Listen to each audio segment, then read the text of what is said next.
La première des choses, c'était de chercher à savoir qu'est-ce qu'il y a dans nos soutes. Il n'y avait rien.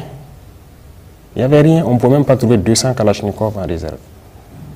Pour l'ensemble du territoire burkinabé? Bien sûr. 200 Kalachnikov? Il n'y en avait pas en réserve dans les soutes. Avec la France, il y a beaucoup de choses qu'on souhaite payer, mais ils ne vont pas nous donner la licence. On ne va pas nous vendre. Et même avec les Américains, on a eu des soucis. Donc, les terroristes doivent avoir une arme.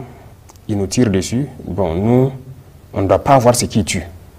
C'est des gaz lacrymogènes, c'est autre qu'on peut nous vendre. Je ne sais pas.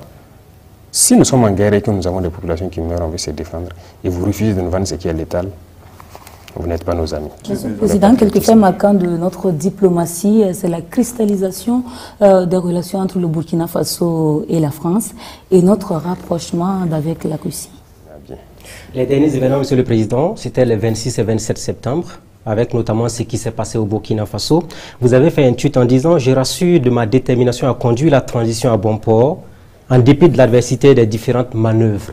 Alors, comment vous vivez ces événements, ces multiples rebondissements contre votre pouvoir? Qui vous a dit ça? Beaucoup de choses se disent. C'est une guerre de communication, c'est une guerre psychologique. Donc, vous savez, les gens sont très intelligents dans le mauvais sens. Bonsoir, Monsieur le Président. Bonsoir. Et pour mener à bien la tâche qui nous a été assignée, je suis avec mes confrères Patenema Oumar Ouedraogo des éditions Sidoya et Ismaël Ouedraogo de la télévision Burkina Info. Bonsoir, chers confrères. Bonsoir, Ruth. Bonsoir, Monsieur le Président. Bonsoir. Bonsoir, Ruth. Bonsoir, Monsieur le Président. Excellence, cela fait une année que vous êtes dans le fauteuil présidentiel. Jeune capitaine de 35 ans qui ne s'était pas tracé un destin politique. Et depuis votre arrivée, à l'image des récents événements que nous avons connus, chaque jour pratiquement a été jalonné par des questions d'État. Excellence, comment est-ce que vous vous sentez aujourd'hui et comment est-ce que vous vivez tout ceci? Depuis le premier jour, nous avons dit que nous avons été révoltés par des faits, ce qui a conduit donc à entreprendre ces actions. Le peuple a bien voulu, depuis ce jour, nous confier donc la destinée de cette nation, chose que nous assumons pleinement. Certes, ce n'était pas l'objectif, comme vous l'avez signifié, mais la mission est sacrée, on nous l'a confiée et nous avons juré de mener à bien cette mission. Donc, on se sent de plus en plus réconforté tant que le peuple est avec nous. Et cette mission, on va la mener à bien. Les derniers événements, Monsieur le Président, c'était les 26 et 27 septembre, avec notamment ce qui s'est passé au Burkina Faso. Vous avez fait un tweet en disant « Je rassure de ma détermination à conduire la transition à bon port, en dépit de l'adversité des différentes manœuvres ». Alors, comment vous vivez ces événements, ces multiples rebondissements contre votre pouvoir? Il faut d'abord signifier que, comme je dis, l'itinéraire emprunté est difficile. Nous avons une lutte à mener contre l'impérialisme. Et l'impérialisme, ce n'est pas uniquement ceux qui sont à l'extérieur, c'est surtout les valeurs locaux sur place. Ce sont des choses que nous vivons depuis le premier jour. Mais bon, on s'était dit que c'est logique, lorsque nous nous sommes révoltés, 2 mois, 3 mois, certains peuvent ne pas être contents. Jusqu'à 6 mois, on observait. Mais à un moment donné, il faut que les gens arrêtent. Ça continue, on a mis en garde plusieurs fois. Et ben, on ne peut pas concevoir qu'un an après que le peuple ait choisi son itinéraire, que nous sommes dans une nouvelle configuration, que des gens s'opposent à cela. Est-ce à dire que c'est la tolérance zéro désormais contre toute personne qui s'aventurerait à déstabiliser votre pouvoir?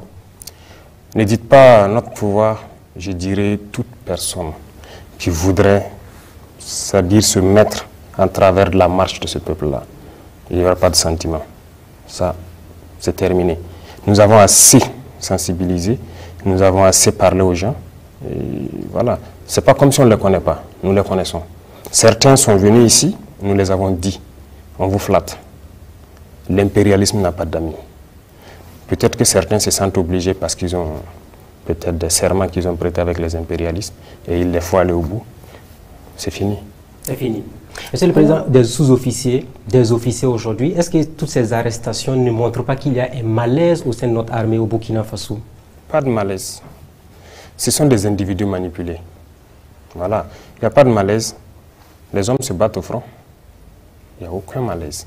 Et si vous regardez ceux qui sont dans ces situations-là, ce n'est pas forcément des gens venus du front. Donc des Burkinabés se battent. On ne peut pas concevoir que d'autres qui sont à l'arrière, ils se permettent de rentrer dans certains projets. Et en fait, il faut reconnaître que les impérialistes, ils sont très malins. Ils peuvent prendre quelques individus avec qui ils traitent, et ces individus se sentent obligés d'aller au bout parce qu'ils sont menacés aussi. S'ils ne vont pas au bout, c'est qu'ils ont pris ou bien les serments qu'ils ont prêtés avec eux, ils auront des problèmes. Mais ils vont embarquer d'autres personnes dedans. C'est peut-être que les gens soient intelligents. Mais voilà, il n'y a pas de problème majeur. Tout le monde ne sera pas d'accord, mais ça fait partie. Excellence, l'un des gros sujets d'intérêt pour la population, c'est bien la question sécuritaire, la sécurité et la défense. Une année après, le Burkina qui continue d'essuyer de lourdes attaques, comme on l'a vu à Conakry il y a quelques semaines. Alors, 53 morts, ce fut énorme, Monsieur le Président. On aimerait un peu comprendre ce qui s'est réellement passé. Les batailles, il y a des morts. Mais 53, on trouve ça trop. Sûrement que quelque chose n'a pas fonctionné. Les enquêtes sont en cours aussi. S'il y a des choses qui n'ont pas fonctionné à notre niveau, qu'on puisse régler ça rapidement. Mais il faut reconnaître que Kombri, c'était une action audacieuse. C'était très audacieux parce que c'est une zone qui a été abandonnée, qui était sous contrôle terroriste. Donc, vous savez très bien, depuis 2021, personne n'y a mis pied. Il faut y aller. Toutes ces zones où on est absent depuis des années, nous allons y aller. Ce sera des batailles très dures, il faut s'y attendre, mais nous sommes là pour ça. Il faut qu'on y aille. Alors pour rester dans cette région, Tangaï c'est une des communes rurales qui a été reconquise il n'y a pas très longtemps, avec à la clé l'installation d'une base militaire et même le retour des populations. Sur le terrain, vous pourrez le constater. Voilà. Il y a des choses même que nous voyons souvent qui ne nous plaisent pas forcément. Parce qu'il arrive que certains communiquent, on a reconquis tel village, les gens ont rejoint. Peut-être que d'autres personnes contestent ça, notamment sur vos plateaux télé. Mais ça constitue des victoires pour vous. C'est symbolique en termes de victoire pour vous, naturellement. Je suis d'accord, oui. Mais vous voyez ce qui se passe. Lorsqu'il y a ce débat-là, d'autres disent oui, c'est reconquis, d'autres disent non. Les villageois se mettent à se filmer eux-mêmes dans leur village pour prouver que c'est reconquis, les voilà au marché, ainsi de suite. Bon, nous, dans notre stratégie, je dirais, ça ne nous plaît pas trop. Nous voulons que ça... Ceux qui veulent le constater, ils peuvent aller sur le terrain. Il y a des zones aujourd'hui, vous partez, vous circulez. Donc c'est mieux que les gens aillent constater.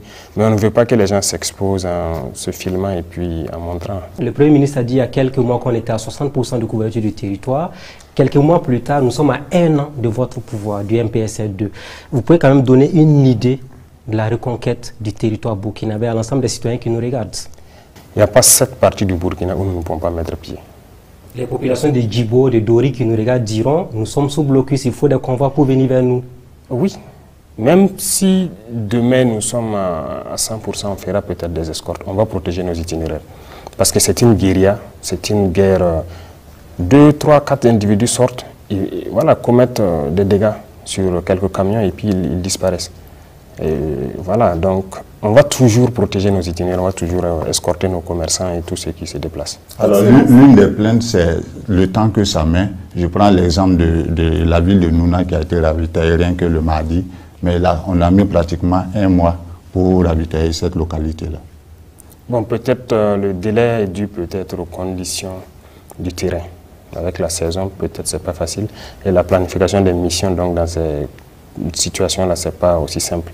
Mais ce sont des choses qu'on va rattraper. Alors, Excellence, une année après votre arrivée au pouvoir, est-ce que, au regard de la configuration des choses dans la lutte antiterroriste, vous êtes toujours dans la pensée que les armes seules suffisent à vaincre le phénomène?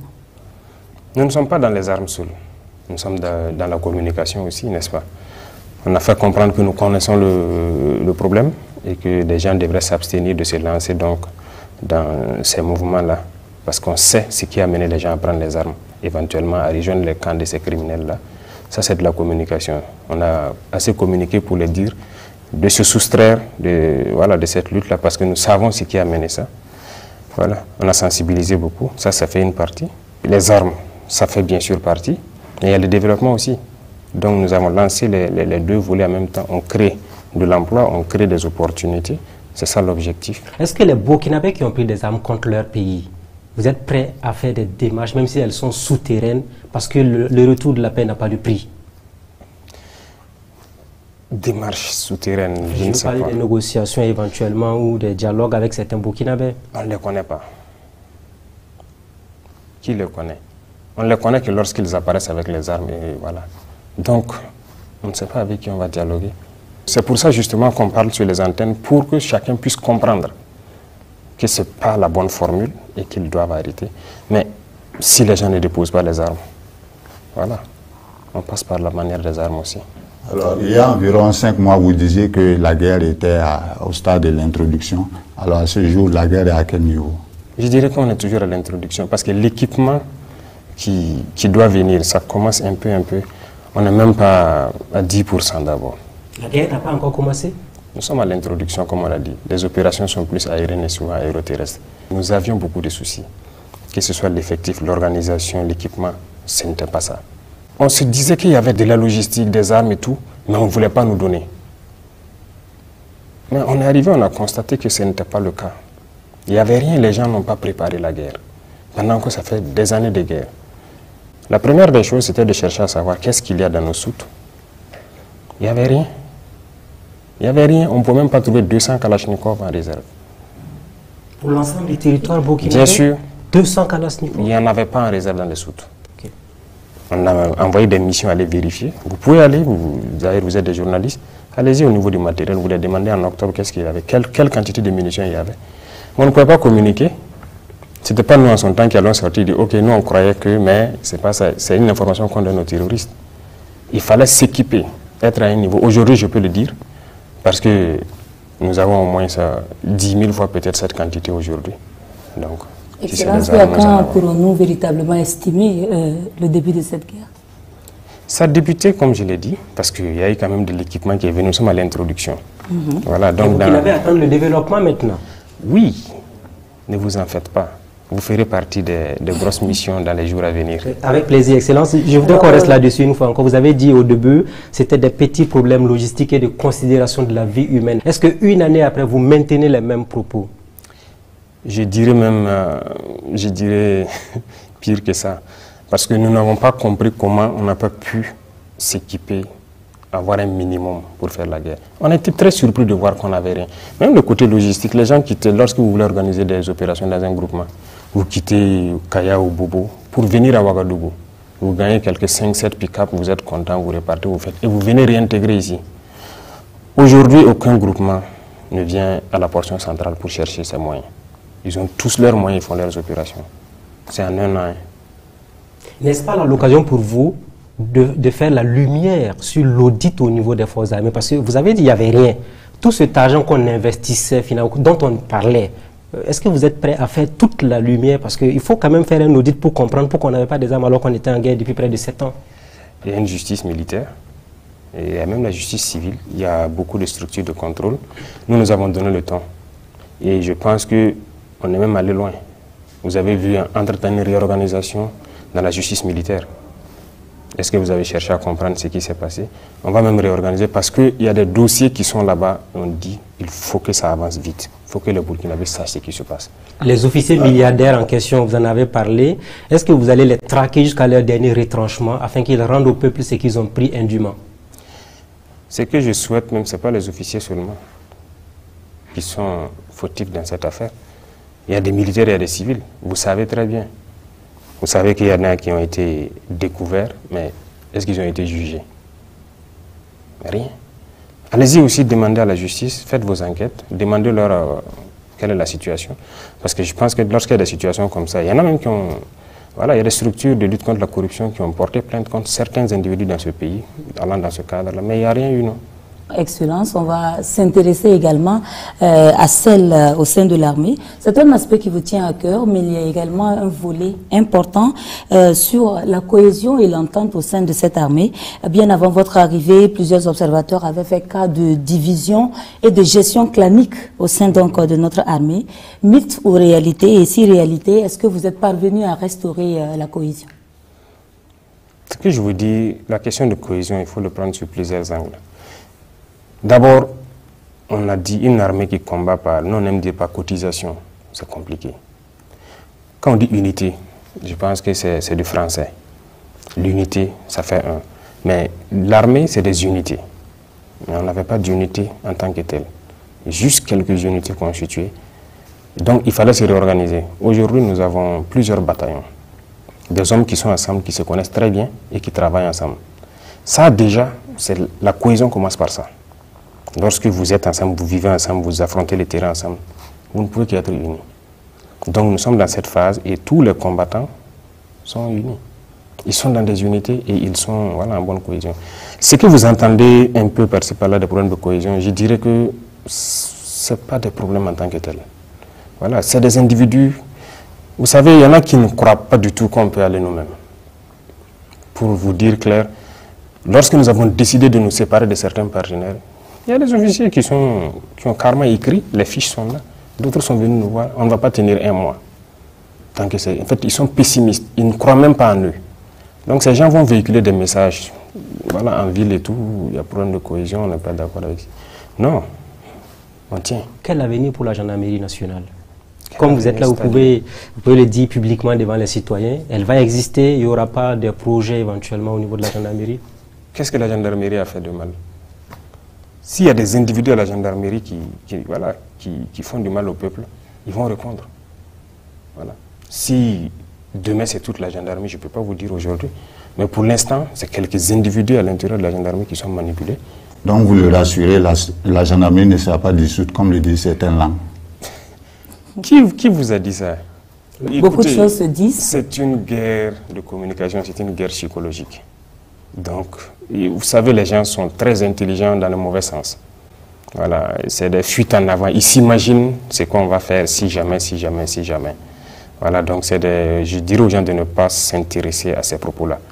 Voilà, on sait ce qui se passe. C'est des gens qui sont intelligents, mais dans le faux montage. L'Assemblée nationale a donné son quitus pour l'envoi d'un contingent au Niger. Alors, est-ce que cela ne contribue pas à disperser les forces au niveau du Burkina? Non. Je pense que le débat s'est tenu là-bas et les arguments ont été assez suffisants. Lorsque vous devez défendre le périmètre de cette table, vous ne restez pas normalement sur la table pour défendre. Vous partez au-delà. Si nous on avait soutenu le Mali depuis les années 2012, si on avait soutenu le Niger, vous croyez que le terrorisme serait arrivé là? Je ne pense pas. On est resté bras croisés, ça n'arrive qu'aux autres. D'ailleurs, c'est ce que beaucoup d'États autour font aussi. Ils croient que ça ne va pas les arriver. Non, on fait des erreurs. D'abord, donc, sur ce point seulement, la meilleure manière donc, de se défendre, c'est d'aller un peu au-delà. C'est d'ailleurs l'argument que certains États occidentaux avancent, qu'ils viennent ici pour combattre le terrorisme, pour que ça n'arrive pas chez eux. Et l'autre chose, c'est quoi? C'est un peuple frère qu'on veut agresser. Il n'y a pas de raison que nous restent les bras croisés. Si on laisse déstabiliser le Niger, tout le monde a suivi pour la Libye. C'est ça qui a déversé toutes sortes d'armes ici. Et voilà, le terrorisme s'est amplifié. On va encore laisser le Niger se désintégrer. Il faut qu'on raisonne. Non. Excellence, en dehors de la question de la solidarité africaine que vous êtes en train d'évoquer, la question fondamentale qui se pose, c'est est-ce que nous avons véritablement ces moyens d'aller au secours du Niger? Est-ce que nous ne sommes pas nous-mêmes déjà suffisamment affaiblis? Est-ce que nous avons les moyens, y compris en hommes, en finances et en vivres? Quand on parle là-bas, ce que je vous ai expliqué, ce n'est pas forcément le Niger qu'on parle de. C'est pour nous-mêmes d'abord. Il faut qu'on les aide. Si le Niger est déstabilisé, le Burkina, c'est foutu. Aujourd'hui, nous arrivons déjà avec... On n'est pas déployé d'abord, mais on fait beaucoup de choses ensemble. Rien que la semaine passée, les vecteurs aériens ont opéré en parfaite symbiose pour détruire une colonne que les Nigériens ont vu quitter vers chez eux en rentrant chez nous ici. Et nous, nos appareils sont intervenus, leurs appareils sont intervenus, tout a été bien coordonné pour... C'est ça qu'on demande. Et il faut qu'on s'aide comme ça entre pays voisins. Et finalement, qui paiera cette note? Qui paiera? Cette note? Non, ce n'est pas une note particulière. De toute façon, sur notre territoire, on fait des opérations. Il n'y a rien de particulier si les soldats se retrouvent de l'autre côté de la frontière pour faire la guerre. Le 16 septembre 2023, donc, il y a eu la création de l'AES, l'Alliance des États du Sahel. Est-ce là un processus vers la fin de la CEDEAO ou le retrait de ces trois pays de la CEDEAO pour une certaine autonomie? L'AES, c'est une défense en commun. Nous avons décidé d'unifier nos espaces. Aujourd'hui, peu importe la situation au Niger, aussi au Burkina ou au Mali, on peut bénéficier l'un comme l'autre du soutien de ce partenariat-là. Donc c'est ça d'abord le plus important pour nous, parce que nous, ce qui nous préoccupe, c'est la question de sécurité, nous sommes en guerre, et c'est ça qui nous préoccupe d'abord. Le reste, ça viendra. La CEDEAO et l'AES? La CEDEAO est là. Jusqu'à preuve de contraire, on n'a pas quitté la CEDEAO. Mais l'AES est une alliance de défense. Que peut-on retenir de l'état de nos relations avec la Côte d'Ivoire lors des changements intervenus au Niger et avec les différentes décisions de la CEDEAO? On a vu deux pays qui ont adopté des postures totalement différentes. Il n'y a pas de problème particulier. Je pense que même demain, les peuples burkinabés et ivoiriens, on est ensemble, hein. Il n'y a aucun problème.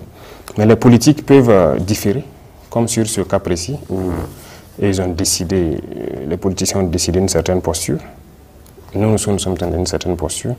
Mais de toute façon, voilà, chacun réfléchit. Le souci, c'est la population qui paye le coût, qui prend le coût. Jusqu'à preuve de contraire, ça n'affecte pas la population. Je pense que certains pays ont décidé d'aller intervenir au Niger. Ouais, ils peuvent y aller. Ça n'affecte pas la population. Nous avons aussi décidé de protéger nos frères nigériens. Donc, on va renforcer leur armée en cas d'agression. Voilà, c'est le peuple nigérien que nous... Parce que lorsqu'il y a une agression armée, il y a forcément des dommages. Et voilà pourquoi nous disons que nous soutenons l'armée du Niger pour protéger leur population, parce que c'est leur, c'est leur mission principale. Le cas ivoirien, toujours un instant, Monsieur le Président. Est-ce que depuis que vous êtes président, vous avez reçu du matériel ou de l'argent de la Côte d'Ivoire? De quoi? De l'argent ou du matériel de la Côte d'Ivoire, de façon transparente? Alors, du matériel, oui. Il était question de faire une opération à nos frontières communes. On n'avait pas assez d'armes pour équiper notamment toutes les unités qui étaient là-bas, parce que nous on avait des commandes, mais on avait des soucis. C'est en ce moment, je pense que les autorités ivoiriennes ont décidé de nous venir en appui. Les contributions financières de la Côte d'Ivoire vers le Burkina? Les contributions financières, ça serait la bienvenue. Je pense qu'on a un fonds de soutien patriotique. On parle de relations de coopération avec un pays. Si demain...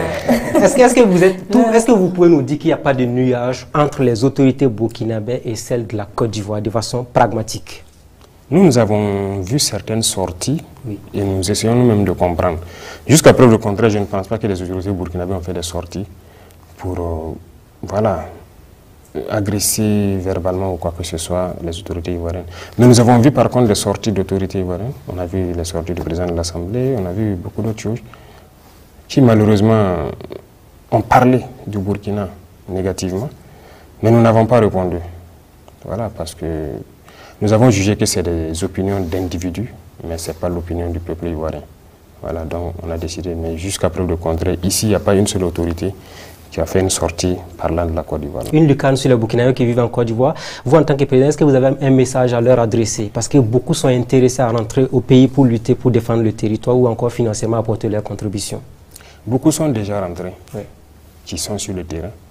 Et, comme vous dites financièrement, beaucoup ont contribué. Beaucoup continuent d'envoyer leur contribution à travers le fonds. Et il n'y a pas longtemps, les opérateurs ivoiriens sont venus ici même, ils ont fait un congrès, ils ont contribué. Donc vraiment, on les remercie, on les encourage à toujours... C'est de la Côte d'Ivoire seulement? Non, beaucoup de la diaspora. Ça, il faut le reconnaître. C'est ce que j'ai dit, nous avons beaucoup apprécié le réveil. Le réveil, l'éveil de conscience et tout. Les gens aiment leur pays, ils aiment leur patrie, et peu importe où ils sont, ils pensent toujours au pays. Ça, moi, j'ai beaucoup apprécié. Et cette année seulement, si vous comptez le nombre de fois, ceux de la diaspora qui ont eu des congrès ici, c'était vraiment très bien. Et à chaque fois, ils viennent et ils contribuent. Donc, ce n'est pas la Côte d'Ivoire seulement, tous les Burkinabés de l'extérieur, on les salue. Monsieur le Président, quelque fait marquant de notre diplomatie, c'est la cristallisation des relations entre le Burkina Faso et la France et notre rapprochement avec la Russie. C'est ce que nous sommes en train de travailler véritablement à être autonomes, ou est-ce que nous sommes en train de travailler à nous faire encore chapeauter par un autre maître, entre guillemets? Un autre maître, c'est trop dit. Je ne pense pas que dans l'histoire de la Russie, par exemple, la Russie n'a jamais colonisé un pays ici. Vous êtes d'accord avec moi? Vous connaissez un seul pays en Afrique ici que la Russie a colonisé? Ou partout ailleurs? Donc, il ne faut pas comparer d'abord les deux. Les vérités d'hier peuvent toujours être celles d'aujourd'hui. Pas évident, mais c'est pour vous dire que nous avons suivi l'évolution de notre pays avec un partenariat. Aujourd'hui, nous sommes dans la guerre, nous avons aussi suivi. On a jugé que ce n'est pas sincère. On arrête.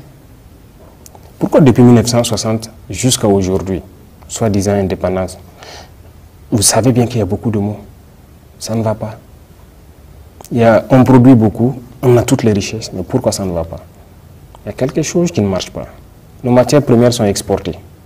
À les transformer, on revient nous vendre encore avec... donc on exporte en quelque sorte nos emplois et toute notre richesse. Sur le plan économique, rien ne va. Sur le plan de défense, on a vu avec la guerre, rien ne va. Pourquoi il faut continuer? On change de partenariat. Qu'est-ce qui garantit que la Russie sera mieux que la France à l'avenir? Les Russes suivent très bien ce qui se passe en Afrique. Et c'est parce qu'ils sont aussi anti-impérialistes que nos esprits, je peux dire nos idées convergent. Voilà. Déjà, quand vous prenez nos équipements ici, la plupart de nos équipements sont russes. La plupart. Ils acceptent de nous vendre tout. Et vous avez vu un équipement, je dirais français peut-être ici? Il n'y en a pas beaucoup. Quelques-uns. Aujourd'hui, dans cette guerre, comme on le dit, cette année, nous avons fait l'expérience. On refuse de nous vendre, par exemple, beaucoup d'États impérialistes refusent de nous vendre ce qu'ils disent, ce qui est létal. Des canons qui se montent sur l'avion, on refuse de nous vendre. Et voilà. Et avec la France, il y a beaucoup de choses qu'on souhaite payer, mais ils ne vont pas nous donner la licence. On ne va pas nous vendre. Et même avec les Américains, on a eu des soucis. Donc, les terroristes doivent avoir une arme, ils nous tirent dessus. Bon, nous, on ne doit pas avoir ce qui tue. C'est des gaz lacrymogènes, c'est autre quoi on peut nous vendre. Je ne sais pas. Si nous sommes en guerre et que nous avons des populations qui meurent, on veut se défendre, et vous refusez de nous vendre ce qui est létal, vous n'êtes pas nos amis. Excellence, ce n'est pas juillet 2024, mais vous le savez, gouverner, c'est prévoir. Est-ce que vous envisagez effectivement de respecter cette échéance de la fin de la transition qui avait été retenue dans la charte? Gouverner, c'est prévoir, très bien. Alors, le premier jour, nous avions fait comprendre aux gens qu'on souhaite juste faire le minimum de temps possible dans cette lutte. Si, par exemple, certains acteurs nous avaient laissé lutter sérieusement, on ne serait même pas à cette étape actuellement. Mais les gens ont décidé de nous rendre la vie dure. Lorsque nous nous sommes rendus qu'il y avait un problème d'équipement, on a commandé beaucoup d'équipements un peu partout. Les pays amis nous ont par exemple envoyé immédiatement nos équipements. Et les pays qui sont encore sous le dictat des impérialistes ou même qui sont même impérialistes ont par exemple décidé de bloquer nos équipements. Ça met du retard chez qui? Qui est responsable de ce retard? Et une fois, on nous a dit ici, vous dites qu'il faut qu'on fasse vite pour faire les élections, et c'est vous encore qui bloquez nos équipements, vous ne voulez pas qu'on fasse la guerre. C'est quoi le problème? Qu'est-ce que vous voulez? S'ils répondent à cette question, voilà. Est-ce que vous êtes en train de nous dire que tant qu'il n'y aura pas la sécurité, il n'y aura pas d'élection? Il n'y aura pas d'élection qui va se concentrer uniquement à Ouagaï, à Bobo et quelques villes autour. Il faut que tous les Burkinabés choisissent leur président. Il faut que ceux qui vont postuler puissent aller partout au Burkina. Voilà, aller faire leur campagne et tout. Donc, il faut qu'on assure la sécurité d'abord. On ne peut pas se mettre... Mais pourquoi on est venu? On est venu pour la sécurité, pour que le Burkina puisse vivre dignement et tranquillement. Et une fois que ça c'est assuré, les gens pourront circuler librement, aller où ils veulent, faire leur campagne. Et là, permettre à tous les Burkinabés de choisir leur président. C'est ce que nous souhaitons. Donc aller aux élections n'est pas une priorité absolue pour vous pour le moment? Ce n'est pas une priorité, ça je vous le dis clairement. C'est la sécurité qui est la priorité. Vous avez mis également en place l'actionnariat populaire en appelant à l'engagement de tous. Et récemment, vous étiez à Bobo pour la pose de la première pierre d'une usine de transformation de la tomate. Peut-on en déduire que l'initiative se porte bien? Oui, une fois de plus encore, moi je dis, on rend grâce à Dieu que les gens aient compris l'esprit qui est derrière cette idéologie-là. Les déventions ont parlé beaucoup de ça, d'autres ont voulu initier, mais c'est un système qui a été combattu. Pourtant, c'est un système qui marche. Nous, ça nous fait mal de voir aujourd'hui. Vous êtes déjà allé sur un site d'orpaillage, voir dans quelles conditions les jeunes Burkinabés travaillent.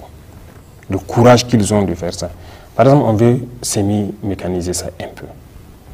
pour qu'au moins ils puissent soustraire le maximum de leur labeur et que ça puisse aller de façon un peu plus mécanique. Ça fait partie des missions de l'APEC. Tout ce qu'on produit ici, vous êtes d'accord qu'on produit tout ce... Quand on prend les produits de première nécessité, l'huile, le lait, comment je vais dire, même ces pâtes de tomates qu'on a. Vous trouvez normal que nous, on cultive l'arachide, le soja, le sésame, tout ça, nos noix de karité, tout exporté, et ensuite payer encore l'huile de l'extérieur?